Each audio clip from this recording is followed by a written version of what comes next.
ஆரோக்கியமான வாழ்க்கைக்கு Aaravil health mix auraville.in வெப்சைட்ல இருந்து வாங்கலாம்.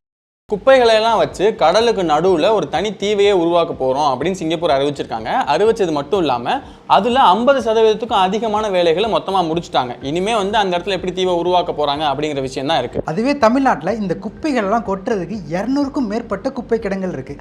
அதில் சென்னை மாதிரியான பெருநகரங்களோட குப்பை கிடங்கை எடுத்துக்கிட்டோன்னா அதெல்லாம் நிரம்பி வழிஞ்சு மக்களுக்கும் அரசுக்கும் பெரிய பாதிப்புகளை ஏற்படுத்திட்டு இருக்கு. இதுக்கு தீர்வாக தமிழ்நாடு அரசு இந்த குப்பையெல்லாம் எரித்து நாங்கள் கரண்ட்டாக எடுத்துடுறோம் அப்படின்னு சொல்கிறாங்க. ஆனால் அப்படிலாம் பண்ணிங்கன்னா இது வாழ தகுந்த இடமாவே இருக்காதுன்னு சொல்லி மக்கள்லாம் போராடுறாங்க. அப்போ அதை எப்படி தான் சரி பண்ணுறது? ஏன்னா இப்போ குப்பைகளை அப்படியே விட்டு வச்சோன்னா அது பெரிய பெரிய மலை அளவுக்கு தொடர்ந்து பெருசாகிக்கிட்டே போகும். அது சுற்றி இருக்கக்கூடிய சூழலுக்கும் சரி, மனிதர்களுக்கும் சரி, நிலத்துக்கும் சரி பெரிய அளவில் பிரச்சனையை ஏற்படுத்தும். ஒரு பக்கம் மக்கள் இந்த மாதிரி இன்சினரேட்டர்ஸ்லாம் வச்சு அதை எரிக்கக்கூடாதுன்னு சொல்கிறாங்க. இன்னொரு பக்கம் அப்படி எரிச்சாதான் இந்த குப்பையெல்லாம் கம்மி பண்ண முடியும் அப்படின்னு அரசாங்கம் சார்பாக சொல்கிறாங்க. இதுக்கு என்னதான் தீர்வு? இதை எப்படி சிங்கப்பூர் சரி பண்ணாங்க? இந்த விஷயங்கள் எல்லாத்தையும் பற்றி தான் இன்றைக்கி நம்ம ஸ்ட்ரீட் லைட் வீடியோவில் பார்க்க போகிறோம்.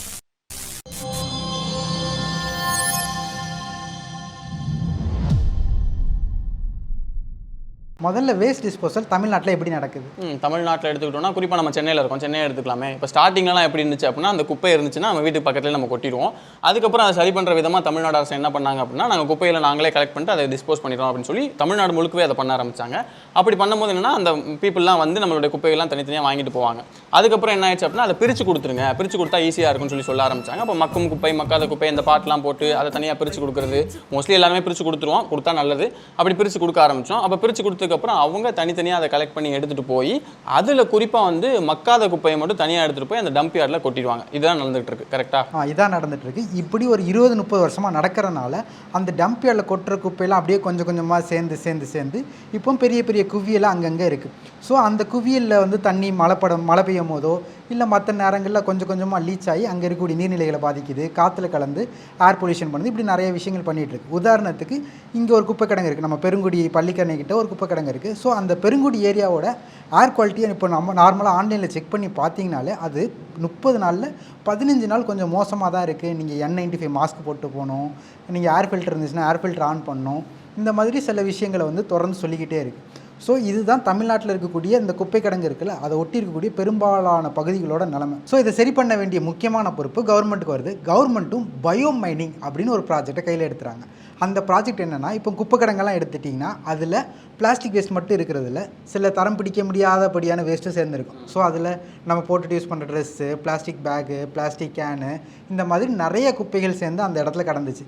ஸோ அதை ஃபஸ்ட்டு பிரிக்க ஆரம்பிக்கிறாங்க. பிரித்து மக்க முடியக்கூடிய குப்பைகள் எல்லாம் தனியாக எடுத்து மக்க அந்த பிளாஸ்டிக்கில் நம்ம போடுறதுலையுமே சிலதெல்லாம் மக்கக்கூடியதெல்லாம் இருக்கும். அதெல்லாம் தனியாக பிரிக்கிறாங்க. மக்கவே முடியாதுங்கிறத தனியாக பிரிக்கிறாங்க. இதுதானே பயோமைனிங். ஆமாம். கூடவே என்ன பண்ணுவாங்கன்னா மக்கவே மக்காத குப்பைகள்லாம் இருக்குல்ல, அதை இன்னும் கிளாசிஃபிகேஷனாக பிரிப்பாங்க. எப்படின்னா அதில் சில குப்பைகளை நம்மளால் ரீசைக்கிள் பண்ணி யூஸ் பண்ண முடியும்.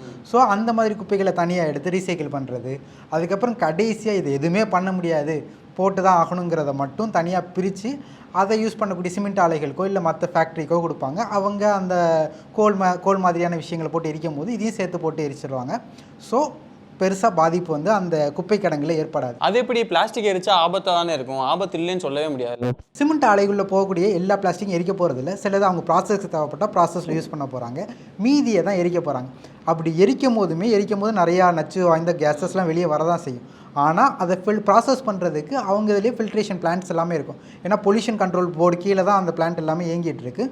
ஸோ அப்படிங்கும் போது அங்கேருந்து வரக்கூடிய கேஸஸ்லாம் இந்த லெவலில் தான் எல்லாமே இருக்கணுங்கிறத கண்ட்ரோல் பண்ணுறதுக்கான எல்லா செட்டப்புமே அந்த பிளான்ட்டில் இருக்கும். ஸோ அப்படி ஃபில்டராகி வரும்போது அந்த புகையில் எந்த ஒரு பெரிய பாதிப்பும் நமக்கு ஏற்படாது. இப்படி தான் அவங்க இவ்வளோ ஏரியாவை கம்மி பண்ணியிருக்காங்க. இப்படிலாம் நிறைய விஷயங்கள் பண்ணி நிறைய இடங்களில் சேவ் பண்ணியிருக்காங்க. உதாரணத்துக்கு இந்த பள்ளிக்கரணை பெருங்குடியில் குப்பைமேடு இருக்குல்ல, அதை சுற்றி இருக்கக்கூடிய எல்லாமே சதுப்பு நிலம் தான். ஸோ அதில் நிறைய இடங்களை சேவ் பண்ணி அதை ஃபாரஸ்ட் டிபார்ட்மெண்ட்டே ஹேண்ட் ஓவர் பண்ணியிருக்காங்க. கிட்டத்தட்ட 80-100 ஏக்கர் இருக்கும். அவ்வளோ இடங்களை மிச்சப்படுத்தியிருக்காங்க. நம்மளும் போய் பார்த்தோம், நிறைய இடங்களில் குப்பைகளாக இருந்தது எல்லாமே கிளியர் பண்ணி இப்போ ஓரளவுக்கு நீட்டாக தான் இருக்குது. ஆனாலும் இது பத்தலை. ஏன்னா தமிழ்நாட்டில் கிட்டத்தட்ட 16,000 டன் வேஸ்ட் ஒரு நாளைக்கு ஜென்ரேட் ஆகுது. ஒரு நாளைக்கு 16,000 டன். ஒரு நாளைக்கு 16,000 டன் வேஸ்ட் ஜென்ரேட் ஆகுது. அதை கம்ப்ளீட்டாக ப்ராசஸ் பண்ணுற அளவுக்கு நம்மக்கிட்ட எஃபிஷியன்சி இல்லை. பயோமைனிங் பண்ணுறது மூலமாக ஒரு நாளைக்கு 16,000 டன் குப்பைகளை நம்மளால் ப்ராசஸ் பண்ண முடியல. ஸோ பயோமைனிங் அந்த இடத்துல தோற்று போகுது. ஸோ அதுக்கடுத்து என்ன பண்ணுறாங்கன்னா இன்சினரேஷன் பிளான்ட் அப்படின்னு ஒரு திட்டத்தை கையில் எடுக்கிறாங்க. இது எப்படி வேலை செய்யுது? இதில் என்ன பண்ணுறாங்கன்னா, நார்மலாக நம்ம ஆதி காலத்தில் என்ன பண்ணோம், குப்பையெல்லாம் சேர்ந்துருச்சுன்னா குப்பையை போட்டு எரிப்போம். அதே தான் இவங்களும் பண்ணுறாங்க. ஆனால் இதனால் எந்த ஒரு பாதிப்பும் ஏற்படுத்தக்கூடாதுங்கிறக்காக இதை கம்ப்ளீட்டாக தனியாக செட்ஸ் ஆஃப் ரூல்ஸ் அண்ட் ரெகுலேஷன்லாம் கொண்டு வந்து பொல்யூஷன் வந்து இவ்வளோ தான் இருக்கணும், இந்த கேஸஸ் இவ்வளோ தாண்டக்கூடாது, இதில் இதெல்லாம் பண்ணக்கூடாதுன்ட்டு நிறைய செட்ஸ் ஆஃப் ரூல்ஸ் அண்ட் ரெகுலேஷன்லாம் கொண்டு வந்து அதுக்கப்புறமா தான் 2020 வாக்கில் நிறைய இடங்களில் இந்த இன்சினரேஷன் பிளான்ட்டை திறக்கிறாங்க.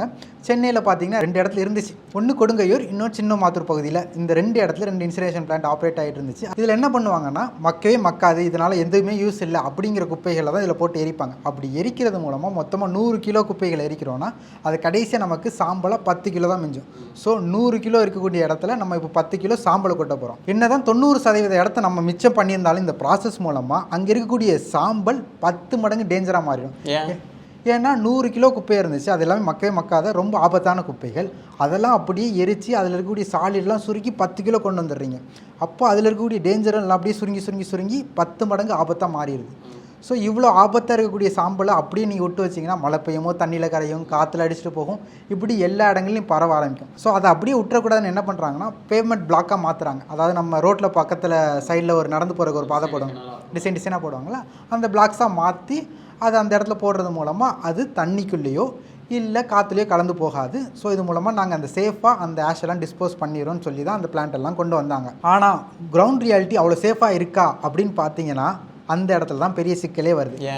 ஏன்னா ஃபஸ்ட்டு மக்கள் என்ன சொல்கிறாங்கன்னு பார்த்தீங்கன்னா, இது எரிக்கிறது மூலமாக நிறையா புகைகள் வருது, கருப்பாக புகை வருது, அது வந்து நாங்கள் போடக்கூடிய துணி அப்புறம் எங்கள் வீட்டில் எல்லா இடங்களையும் படிஞ்சு எங்களுக்கு வந்து பாதிப்புகளை ஏற்படுத்துது, இது எங்களுக்கு வேண்டவே வேணான்னு சொல்கிறாங்க. ரெண்டாவது, இந்த சாம்பலை சேஃபாக தான் டிஸ்போஸ் பண்ணுறாங்களா அப்படின்னு பார்த்தீங்கன்னா அது சில இடங்களில் பண்ணலன்னு தான் தெரிய வருது. இந்த சின்னமாத்தூர் பகுதியில் இருக்கக்கூடிய இன்சினரேஷன் பிளான்ட்டில் அந்த சாம்பலை பின்னாடியே கொட்டி வச்சுருக்காங்க. அப்படி கொட்டி வைக்கிறது மூலமாக அங்கே இருக்கக்கூடிய சாயில் சாம்பிள்ஸில் WHO சொன்ன லிமிட்டோட கேட்மியம் மாதிரி ஹெவி மெட்டல்ஸ் வந்து அதிகமாக தென்பட்டிருக்கு. இதை சில NGOs எல்லாமே ஆராய்ச்சி பண்ணி கம்ப்ளைண்ட் பண்ணியிருக்காங்க. அதுக்கப்புறமா சென்னை கிரேட்டர் கார்ப்பரேஷன் போய் அந்த பிளான்ட்டை செக் பண்ணி பார்க்குறாங்க. அப்படி செக் பண்ணும்போது தான் இந்த பிளான்ட்டோட லைசன்ஸ் வந்து 2020 எக்ஸ்பயர் ஆயிடுச்சு. 2020 எக்ஸ்பயர் ஆனதுக்கு அடுத்து 5 வருஷம் லைசன்ஸே இல்லாமல் வந்து ஆப்ரேட் ஆகிட்டு இருக்கு. லைசன்ஸே இல்லாமல் ஆப்ரேட் ஆகிட்டு இருக்கு. இதுக்கான தேவையான குப்பைகளும் சென்னை கிரேட்டர் கார்ப்பரேஷன்லேருந்து அந்த பிளான்ட்டுக்கு போயிட்டு தான் இருந்திருக்கு. அதுக்கப்புறமா இதெல்லாம் கண்டுபிடிச்சதுக்கப்புறம் அந்த பிளான்ட்டை மொத்தமாக மூடிடுறாங்க. ஏப்ரல் 2025 வாக்கில் இந்த பிளான்ட்டை மொத்தமாக மூடிடுறாங்க. அதுவே கொடுங்கையூர் இன்சினரேஷன் பிளான்ட்டில் என்ன பிரச்சனைன்னு பார்த்தீங்கன்னா அதில் எதெல்லாம் போட்டு எரிக்கிறாங்கிறதான் பாயிண்ட். ஒரு ஜோனல் ஆஃபீஸர் என்ன சொல்கிறாருன்னா அதில் வந்து பெட்டு, துணிப்பை, அப்புறம் நம்ம யூஸ் பண்ணக்கூடிய இந்த துணி, இந்த மாதிரி நிறைய விஷயங்களை போட்டு எரிக்கிறாங்கன்னு சொல்கிறாங்க. நம்ம வந்து கேரி பேக்குக்கு ஆல்டர்னேட்டிவாக துணி பேக்கை தான் நம்ம எடுக்கணும். ஸோ இப்போ அதையே குப்பையில் போட்டு எரிக்கிறாங்கன்னா அப்போ நம்ம மாறினதுக்கான ஒரு ரீசனே இருக்காதுல்ல. புரியுது. ஸோ இந்த மாதிரி சில பிரச்சனைகள் கொடுங்கையூர் பிளான்ட்லேயுமே இருக்குது. அங்கே இருக்கக்கூடிய மக்கள் இதனால் நிறைய பொல்யூஷன் இருக்குது, அங்கே இருக்கக்கூடிய காற்று மாசு ரொம்ப மோசமாக இருக்குது. இந்த மாதிரி சில கம்ப்ளைண்ட்ஸ் எக்ஸிஸ்டிங்காக ரன் ஆகிட்டே தான் இருக்குது. ஆமாம், அந்த பிபிசியில் கூட ஒரு டாக்குமெண்ட்ரி பண்ணியிருந்தாங்க, ரொம்ப டீட்டெயில்டாக எவ்வளோ பிரச்சனை வந்திருக்கு அப்படிங்கிறத பற்றி. இப்போ பார்த்தீங்கன்னா சின்னமாத்தூர் வந்து 10 டன் தான், 10 டன் ஃபெசிலிட்டியே சரியாக ஆப்ரேட் பண்ண முடியாமல் அதை க்ளோஸ் பண்ணிட்டாங்க. அடுத்து கொடுங்கையூரில் இப்போ ஆப்ரேட் ஆகிருக்கிறது கிட்டத்தட்ட 50 டன் கெப்பாசிட்டி இருக்கக்கூடிய ஒரு பிளான்ட் தான். அடுத்து நம்ம என்ன பண்ண போகிறாங்கன்னா 50 டன்னுக்கு பதிலாக 2100 டன் ஒரு நாளைக்கு எரிக்கிறக்கூடிய ஒரு இன்சினரேஷன் பிளான்ட்டை ரொம்ப பெருசாக இருக்கக்கூடிய ஒரு இன்சினரேஷன் பிளான்ட்டை வைக்க போகிறாங்க. அப்படி எரிக்கிறது மூலமாக வர்ற ஹீட்டை யூஸ் பண்ணி நாங்கள் கரண்ட் ஜென்ரேட் பண்ண போகிறோம் அப்படின்னு சொல்கிறாங்க. அந்த எரிக்கிறது மூலமாக ஹீட் வரும், அது மூலமாக நீரை வந்து நீராவியாக மாற்றி அது மூலமாக கரண்ட்டை வந்து தயாரிக்கிறது தான் அங்கே இருக்கக்கூடிய பிளான். இது போக இன்னும் அடிஷ்னலாக சில பிளான்ஸும் அதை சுற்றி வரப்போகுது. இதுக்காக 1000 கோடி ரூபாய் ஒதுக்கியிருக்காங்க. இது எங்களுக்கு வேண்டவே வேண்டாம், இப்போ இருக்கிறதே இவ்வளோ பெரிய பிரச்சனையாக இருக்குது, இதோட 400 மடங்கு பெருசாக இருக்கக்கூடிய ஒரு பிளான்ட் வந்துச்சுன்னா அது ரொம்ப மோசமாயிடும், சென்னை வாழ தகுந்த இடமா இருக்காதுன்னு சொல்லி நிறையா பேர் வந்து முன் வைக்கிறாங்க, போராட்டங்கள்லாம் நடந்துகிட்ருக்கு. ஆனால் இதே மாதிரி ஒரு பிரச்சனை சிங்கப்பூரில் ஒரு 20-30 வருஷத்துக்கு முன்னாடியே வந்தது. அதாவது நமக்கு முன்னாடி அவங்க டெவலப் ஆக ஆரம்பிச்சிட்டாங்க. ஸோ அங்கே ஏற்பட்டுச்சு, அங்கே வந்து சரியாக குப்பைகளால் பிரச்சனை ஏற்பட்டுச்சு. அவங்க வேற ஒன்று விஷயம் பண்ணி அதை வந்து சரியாக ஹேண்டில் பண்ணாங்க. அதுதான் அந்த கடலுக்கு நடுவில் நீங்கள் தீவை உருவாக்க போகிறாங்கன்னு சொன்னோம்ல, அதுவா? இதே மாதிரி பிரச்சனை சிங்கப்பூரில் 20-30 வருஷத்துக்கு முன்னாடி வருது. அப்போ தான் அவங்களுக்கு சுதந்திரம்லாம் கிடைக்கிது, அவங்க நல்லா வளர ஆரம்பிக்கிறாங்க. இப்படி வளர வளர அங்கே மக்கள் தொகை வந்து அதிகமாக ஆரம்பிக்குது. இப்போ மக்கள் தொகை அதிகமாச்சுன்னா அவங்க ப்ரொடியூஸ் பண்ணக்கூடிய குப்பைகளும் அதிகமாக ஆரம்பிக்குது. இந்த குப்பைகளை ஆரம்பத்தில் ஒரு இடத்துல மொத்தமாக மக்கக்கூடிய குப்பைகளை மக்க வச்சுட்டு மீதி குப்பைகளை ஒரு இடத்துல கொட்டி வச்சுக்கிட்டே இருந்தாங்க. ஆனால் அந்த இடங்கள்லாம் ரொம்ப சீக்கிரமாகவே ஃபில் ஆக ஆரம்பிக்குது இந்த வளர்ச்சிக்கு ஏற்றாப்புல. ஸோ என்னடா பண்ணலான்னு அவங்களுக்குமே தெரில. அப்போ தான் தமிழ்நாடு கவர்மெண்ட் இப்போ கையில் எடுத்து அதே திட்டத்தை எடுக்கிறாங்க. வேஸ்ட்டெல்லாம் எரித்து அதை வந்து நம்ம கரண்ட் ப்ரொடியூஸ் பண்ணலாம் அப்படிங்கிறத வந்து அவங்களும் முடிவு பண்ணி அவங்களும் அதே தான் பண்ணுறாங்க. ஆனால் இந்த இடத்துல தான் ஒரு வித்தியாசம் தமிழ்நாடு கவர்மெண்ட்டுக்கும் சிங்கப்பூர் கவர்மெண்ட்டுக்குமே இருக்குது. அங்கே இருக்கும் போது நிறைய ஹார்ம்ஃபுல்லான கேஸஸ்லாம் வரதான் செஞ்சிச்சு. அந்த கேஸஸ் எல்லாம் அட்மாஸ்பியரில் கலக்காத அளவுக்கு நல்லா ஃபில்ட்ரு பண்ணி சுத்தமான காற்றை தான் வெளியே விடுறாங்க. இது போக கிடைக்கக்கூடிய சாம்பலை வந்து ஒரு மேக்னெட்டுக்கு பக்கத்தில் கொண்டு போவாங்க. அப்படி கொண்டு போகும்போது அதில் இருக்கக்கூடிய இரும்பு சம்மந்தப்பட்ட துகள்கள்லாம் அந்த மேக்னெட்டில் ஒட்டிக்கும். அதெல்லாம் கலெக்ட் பண்ணி அவங்க ரீசைக்கிள் பண்ணிடுறாங்க. மீதி இருக்கக்கூடிய அந்த சாம்பல் வந்து தண்ணியில் கலந்தாலோ இல்லை காற்றுல கலந்தாலோ அது பெரிய பிரச்சனையாக இருக்கும். இதை என்ன பண்ணலான்னு யோசிச்சப்போ தான் சிங்கப்பூர் கண்ட்ரோல் கீழே 2 தீவு இருந்துச்சு. புலாவ் சமக்காவ், புலாவ் சேக்கங்கிற 2 தீவு இருந்துச்சு. அந்த 2 தீவுக்கு நடுவில் இருக்கக்கூடிய கடலுமே சிங்கப்பூர் கவர்மெண்ட் கண்ட்ரோல் கீழே தான் இருந்துச்சு. ஸோ அந்த கடல் அப்படியே வளைச்சி போடுறாங்க. கிட்டத்தட்ட 350 ஹெக்டேர் நிலப்பரப்பு இருக்கக்கூடிய அந்த கடலில் வந்து 2ஆக பிரித்து அதில் ஒரு பகுதியை இன்னும் 11 பார்ட்டாக குட்டி குட்டி பார்ட்டாக பிரிக்கிறாங்க. இந்த பார்ட்டில் இருக்கக்கூடிய தண்ணி வெளியே கலந்துராத அளவுக்கு சுற்றி நிறையா லேயர்ஸ் வந்து ஆட் பண்ணிடுறாங்க. ஸோ வெளியே இருந்து தண்ணி உள்ளேயோ உள்ளே இருக்கிற தண்ணி வெளியே போகவே முடியாது. இதுக்கப்புறமா அந்த 11 பார்ட்டாக பிரித்தாங்கல்ல, அதில் அந்த சாம்பலை கொஞ்சம் கொஞ்சமாக கொட்டி ஃபில் பண்ணுறாங்க. கடலுக்குள்ளே சாம்பலை கொட்டுறாங்க. கடலுக்குள்ளே இப்போ கடலை வந்து நம்ம பிரிச்சிட்டாங்க. பிரிச்சதுக்கடுத்து அந்த குட்டி குட்டி பாட்டில் சாம்பலை கொட்ட ஆரம்பிக்கிறாங்க. ஸோ இந்த சாம்பல் வந்து வெளியே கலக்காது, ஏன்னா சுற்றி லாக் பண்ணிட்டாங்க. ஸோ சாம்பல் வெளியே போகாது. ஆனால் சாம்பலை கொட்டும் போது அந்த தண்ணி கொஞ்சம் கொஞ்சமாக மேலே வரும். அந்த தண்ணி எல்லாத்தையுமே கலெக்ட் பண்ணி அதை நல்லா ஃபில்டர் பண்ணி சுற்றி இருக்கக்கூடிய எந்த ஒரு உயிரினத்துக்கும் பாதிப்பு வராத அளவுக்கு அதை வந்து வெளியே அனுப்பிடுறாங்க. இப்படி ஃபில் பண்ணி கிட்டத்தட்ட அந்த பார்ட் வந்து ஃபுல்லாகிடுச்சு. இது மூலமாக அவங்களுக்கு ஒரு பெரிய நிலப்பரப்பு அந்த கடல் பகுதியில் கிடச்சிச்சு. இப்படி ஃபில் ஆனதுக்கு அடுத்தது 2வது பார்ட்டுக்கு வரும்போது தான் அவங்களுக்கு பொறித்தட்டுது, அச்சோ இப்படியே போய்ட்டு இருந்தால் அந்த இடம் 2035க்குள்ளே கம்ப்ளீட்டாக காலி ஆயிரும். ஸோ அவங்க என்ன பண்ணுறாங்கன்னா மக்களை வந்து எஜுகேட் பண்ண ஆரம்பிக்கிறாங்க. மக்கள்கிட்ட போயிட்டு நீங்கள் மக்கும் குப்பையை தனியாகவும் மக்காத குப்பையை தனியாகவும் கொடுக்கணும். இது போக நீங்கள் ரீசைக்கிள் பண்ணக்கூடிய குப்பைகள்லாம் தனியாக இன்னொரு குப்பை தொட்டியில் போடணும். அப்படி போடும் போதும் அதில் எந்த ஒரு கண்டாமினேஷன் இல்லாத மாதிரி பார்த்துக்கணும். உதாரணத்துக்கு இப்போ நீங்கள் ஒரு கோக் பாட்டில் எடுத்துக்கிறீங்க, அதில் பாதி குடிச்சிட்டு பாதியை அப்படியே நீங்கள் குப்பை தொட்டியில் போடுறீங்கன்னா அந்த கோக் பாட்டிலில் இருக்கக்கூடிய கோக்கை வந்து பிளாஸ்டிக்கில் கலந்து அது வந்து யூஸ் பண்ண முடியாத பிளாஸ்டிக்காக மாறிடும். ஸோ நம்மளால் வந்து அதை ரீசைக்கிள் பண்ணவே முடியாது. ஸோ அப்படி நீங்கள் ஒரு கோக்கை வந்து அந்த ரீசைக்கிள் பின்னில் போட போகிறீங்கன்னா அதை கம்ப்ளீட்டாக குடிச்சு எம்டி பண்ணிவிட்டு நல்லா கழுவி காய வச்சு தான் அந்த ரீசைக்கிளில் பின்னில் போடணும். இப்படி நிறைய விஷயங்கள் மக்கள்கிட்ட எஜுகேட் பண்ணுறாங்க. இது ஸ்கூல் கல்வியிலையுமே சொல்லிக் கொடுக்க ஆரம்பிக்கிறாங்க. இப்படி கொஞ்சம் கொஞ்சமாக பண்ணி அங்கே இருக்கக்கூடிய ரீசைக்கிள் பர்சன்டேஜ் அதிகப்படுத்துகிறாங்க. இது போக மக்காத குப்பைகள் தான் அவங்க கையில் வருது. அதை கம்ப்ளீட்டாக எரித்து இந்த மாதிரி சாம்பலாக்கி லேண்ட்ஃபில்லில் வந்து ஃபில் பண்ணுறாங்க. அப்படி ஃபில் பண்ணியுமே 2035 அந்த இடம் மொத்தமாக காலி ஆயிருங்கிற நிலமை வந்து சிங்கப்பூரில் இருக்குது. இவங்க அந்த சாம்பலை வந்து எந்த இடத்துலையும் சேர முடியாமல் ஒரு விஷயம் பண்ணாங்களா, அது நம்ம இடங்களில் பண்ணுறோமாங்கிறது தான் கேள்வியே. ஏன்னா இப்போ ஏற்கனவே பண்ணாதனால தான் அந்த சின்னமாத்தூர் பிளான்ட்டை வந்து மொத்தமாக மூடியிருக்காங்க. கொடுங்குயிர் மக்களுமே வந்து அந்த மாதிரி ஏதோ சரியாக நடக்காதனால தான் அவங்களுமே தொடர்ந்து கம்ப்ளைண்ட்ஸ் பண்ணிட்டு அங்கே இருக்கக்கூடிய என்ன பிரச்சனை, ஏர் வந்து ரொம்ப பொல்யூட் ஆகுது. அவங்க வந்து சரியாக ஃபில்டர் பண்ணி வெளியே விடாதனால கரும்புகைகள்லாம் வருதுங்கிற மாதிரி சொல்கிறாங்க. ஸோ இந்த மாதிரி சில விஷயங்கள்லாம் பண்ணி இந்த குப்பை இல்லைனால வரக்கூடிய இந்த சாம்பலை வந்து மக்கள்கிட்டையோ இல்லை எந்த ஒரு உயிரினங்களுக்கும் பாதிப்பு வராத வகையில் அவங்க வந்து சேஃபாக வச்சிடுறாங்க. ஆனால் இதே மாதிரி ஒரு விஷயத்த வந்து தமிழ்நாட்டில் பண்ண முடியுமான்னு கேட்டிங்கன்னா இதே மாதிரி விஷயத்த பண்ண முடியாது. ஏன்னா நம்ம போய் ஒரு மாநில அரசாங்கம் வந்து கடலுக்குள்ள ஒரு நிலப்பரப்பு உருவாக்குறது வந்து எனக்கு தெரியல அது பண்ண முடியுமான்னு. வேற என்ன பண்ணலாம் தான் நம்ம யோசிச்சோம். அதை பண்ண முடியாதான், ஆனால் வேறு சில விஷயங்கள் பண்ணலாம். இப்போ இவங்க கொண்டு வந்திருக்க பிளான்ட்டில் வந்து 1000 கோடி ரூபாய் செலவழிக்க போகிறாங்க. அதில் என்னென்ன பண்ண போகிறாங்கன்னா, ஃபஸ்ட்டு வந்து வரக்கூடிய குப்பையை வந்து தனித்தனியாக பிரிக்கணும். மக்காத குப்பை, மக்கும் குப்பைன்னு தனித்தனியாக பிரிக்கணும். ரீசைக்கிள் குப்பைகளை தனியாக பிரிக்கணும். இப்படி பிரிக்கிறதுக்கான தனி பிளான்ட். இது போக மக்கிற குப்பையை தனியாக மக்க வச்சு அது மூலமாக பயோகேஸ் எடுக்கிறாங்க. எப்படின்னா மக்கக்கூடிய குப்பையை வந்து காற்றே இல்லாத இடத்துல வந்து மக்க வைக்கும்போது நமக்கு வந்து மீத்தேன் கிடைக்கும். அது வந்து ஒரு நல்ல எரிபொருள். அது மூலமாக நம்ம எதையாவது ஒரு எரிக்கணும்னா யூஸ் பண்ணிக்கலாம். இது போக மக்காத குப்பையை வந்து நான் எரிக்கிறதுக்கு தான் 2100 டன் ஒரு நாளைக்கு எரிக்கிற அளவுக்கு வேஸ்ட் டு எனர்ஜி பிளான்ட்டை கொண்டு வராங்க. இதை எரித்து அது மூலமாக கரண்ட் தயாரிக்க போகிறதா சொல்கிறாங்க. இதில் என்ன பிரச்சனைனா, ஆல்ரெடி நமக்கு வந்து ஒரு 50 டன் இருக்கக்கூடிய ஒரு இன்சினரேஷன் பிளான்ட்டே சரியாக ஆப்ரேட் பண்ணாமல் மக்களுக்கு இவ்வளோ பாதிப்புகள் ஏற்படுது. இப்போ அதையே நம்மளால் சரியாக பண்ண முடியலங்கிறப்போ 2100 டன் நாங்கள் இங்கே வைக்க போகிறோன்னு மக்கள்கிட்ட சொன்னால் மக்களுக்கு ஒரு பயம் இருக்கும்ல. ஆமாம், கண்டிப்பாக பயம் இருக்கும். அவங்க என்ஜிஓஸ்க்கும் மற்ற எல்லாத்துக்குமே இது எப்படி அவங்களால சரியாக பண்ண முடியுங்கிற ஒரு ஏற்கனவே ஒரு பிளான்ட்டை நம்ம அப்படி தான் மூடி இருக்கோம். சரியாக பண்ணல, லைசன்ஸ் கொடுக்காம இருக்கோம் தெரிஞ்சு தான் நம்ம மூடி இருக்கோம். இப்போ அதை விட பல மடங்கு பெருசாக நான் ஒன்று பண்ண போகிறேன் அப்படின்னா கொடுங்குயூர்லேருந்து பல கிலோமீட்டர் தள்ளி இருக்கக்கூடிய எனக்கே கொஞ்சம் லைட்டாக கரெக்டாக பண்ணிடுவாங்களா அப்படிங்கிற ஒரு பயம் இருக்க தான் செய்யும். அந்த கரெக்டாக பண்ணிடுவாங்கிற பயம் தான் ஃபஸ்ட்டு எல்லாத்து மத்தியிலையுமே இருக்குது. இது போக டெல்லியில் கூட சில பிளான்ஸ் இருக்குது. அதில் கூட 25 லட்ச ரூபா ஃபைன் போட்டிருக்காங்க, நீங்கள் பொல்யூஷன் அம்சம் ஒழுங்காக ஃபாலோ பண்ணலன்ட்டு. அப்போ அதே மாதிரி இங்கே நடந்துச்சுன்னா திருப்பி இங்கே இருக்கக்கூடிய மக்களுக்கெல்லாம் பிரச்சனை வரும். இங்கே இருக்கக்கூடிய பொல்யூஷன் வந்து ரொம்ப மோசமாக ஆரம்பிக்கும். ஸோ அதை வந்து சரியாக பண்ணுறதுக்கான எஃபெக்டிவான விஷயங்களை வந்து அவங்க பண்ணணும். ஏன்னா நம்ம நியூக்ளியர் பவர் பிளான்ட் விஷயத்துலையுமே இதான் பேசியிருப்போம். என்னன்னா இப்போ 3 டிசாஸ்டர்ஸ் வந்து ஏற்கனவே நடந்திருக்கு. இப்போது அந்த விஷயங்கள் பொறுத்த வரைக்கும் எல்லா ப்ரோட்டோகாலுமே இதை நீங்கள் பண்ணிங்கன்னா எந்த பிரச்சனையுமே இருக்காது அப்படிங்கிற மாதிரி தான் இருக்கும். ஆனால் நீங்கள் 3 பெரிய டிசாஸ்டர்ஸ் எடுத்து பார்த்தீங்கன்னாலும் ஹியூமன் மேடாக ஏதோ ஒரு பிரச்சனை அவங்க தப்பாக பண்ணதுனால தான் அந்த 3 டிசாஸ்டர்ஸுமே நடந்திருக்கும். அதே மாதிரியான விஷயம் தான் சின்னமாத்தூர்லேயும் நடந்திருக்கு. அப்போ அதே மாதிரி இன்னொன்று நடக்கக்கூடாதுன்னு தான் நீங்கள் சொல்கிறீங்க கரெக்டாக? ரெண்டாவது என்னன்னா, இந்த சென்னையில் இருக்கக்கூடிய குப்பைகள் வந்து இன்சினரேஷன் பிளான்ட்டுக்கோ வேஸ்ட் டு எனர்ஜி பிளான்ட்டுக்கோ சூட்டபிளே இல்லைன்னு சொல்லிட்டு CDMA வெப்சைட்டில், இது கவர்மெண்ட் வெப்சைட் தான், கவர்மெண்ட் வெப்சைட்லேயே போட்டிருக்காங்க. அப்படிங்கும் போது நான் இன்சினரேஷன் பிளான்ட்டை போட்டு வேஸ்ட் டு எனர்ஜி பிளான்ட்லாம் போடுறோன்னா அங்கே வந்து ஒரு பேசிக்காகவே ஒரு தப்பு இருக்கிற மாதிரி தெரியுது. மூணாவது, அமெரிக்காவில் இருக்கக்கூடிய கலிஃபோர்னியா மாகாணத்தில் இந்த இன்சினரேஷன் பிளான்ட்டை ஃபாலோ பண்ணிட்டு இருந்தாங்க. இப்போ கம்ப்ளீட்டாக எல்லா இன்சினரேஷன் பிளான்ட்டையும் க்ளோஸ் பண்ணிட்டாங்க. இதனால் என்விரான்மெண்ட்டுக்கு பாதிப்பு வருது, இதனால் மக்களுக்கு நிறைய பிரச்சனைகள் வருதுன்னு சுத்தமாக க்ளோஸ் பண்ணிட்டாங்க. அதுக்கப்புறமா நாங்கள் சர்க்குலர் எக்கனாமியை நோக்கி போக போகிறோம்னு சொல்லிட்டு அறிவிக்கிறாங்க. சிங்கப்பூருமே அதை தான் பண்ணுறாங்க. சர்க்குலர் எக்கனாமிங்கிறது என்ன? ஃபஸ்ட்டு என்னென்னா ரெடியூஸ் பண்ணணும். மக்களாகிய நம்ம வந்து குப்பைகளை வந்து உருவாக்குறத வந்து கம்மி பண்ணணும். ஏன்னா நம்ம தான் குப்பைகளை உருவாக்குறோம்.